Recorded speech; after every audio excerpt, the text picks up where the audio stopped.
صباح الخير ولا مساء الخير حسب التوقيت اللي راكم تشاهدوا فيه هذا الفيديو. اللهم صل وسلم وزد وبارك على سيدنا محمد. وبعد، تجربة اليوم البنات تجربة فريدة من نوعها، ليست كالتجارب اللي مرت من قبل. اليوم حاولت أن نطبق التجربة المروكية، الحرقوس المروكي ولا الحرقوس المغربي. نحتاج في تجربة اليوم إناء مثل هاد السنيوة البنات، تكون شوية ثقيلة، والطاجين المروكي يعني القمع المروكي. نحتاج نحتاج حبات من القرنفل، يعني مما يعادل من 15 حبة ل 20 حبة. ونحتاج ثمرة السدرة المعروفة بالنبق في المناطق الصحراوية. نحتاج مغرف كبيرة تاع بخور، وحديد الحرقوس، وشوية نتاع مسواك اللي تستعملوا لزينة المرأة، يعني المسواك الأحمر اللي يديروه في الفم.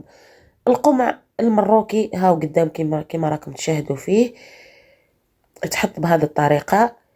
ونحتاج ريحة قوية. أنا اخترت أنه تكون القطارة الصحراوية، يعني خدمت القطارة من قبل وحطيت الفيديو نتاعها.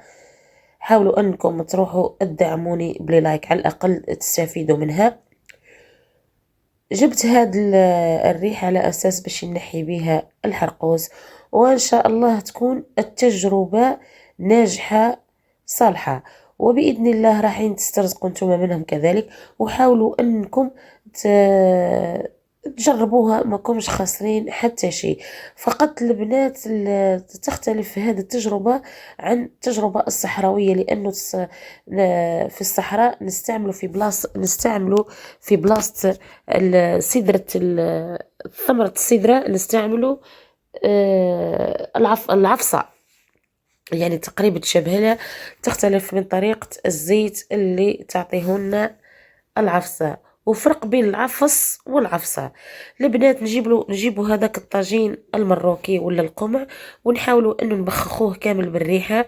نجيب حديد الحرقوس ونحاول انه ندير عملية احتكاك بين الريحة والحرقوس حتى نحصل على اللون البني، وكأنه يعني شوكولاتة دايبة فوق القمع.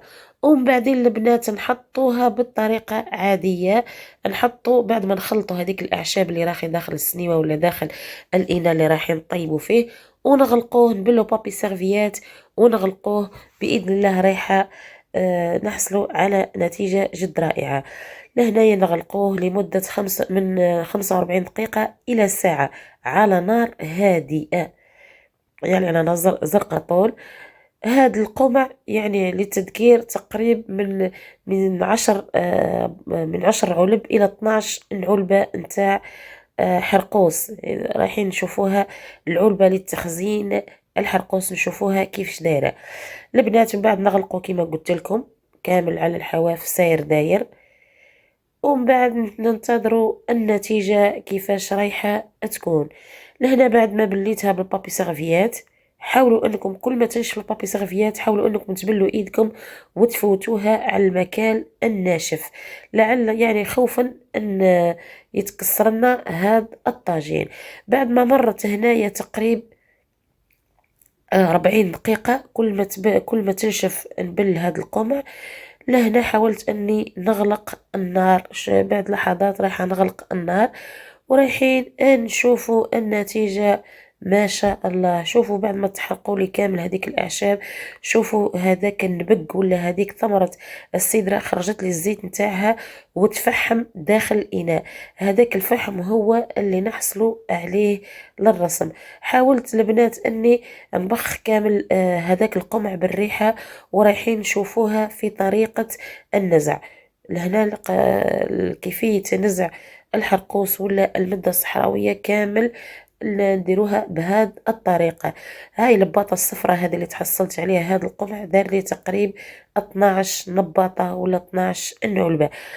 البنات ما تحاولوا حاولوا انكم تجربوا هذه الطريقة، وان شاء الله تنجح معكم، ان شاء الله تنجح معكم هذه الفكرة، ويعطيكم الصحة على صبركم، ودمتم في رعاية الله وحفظه.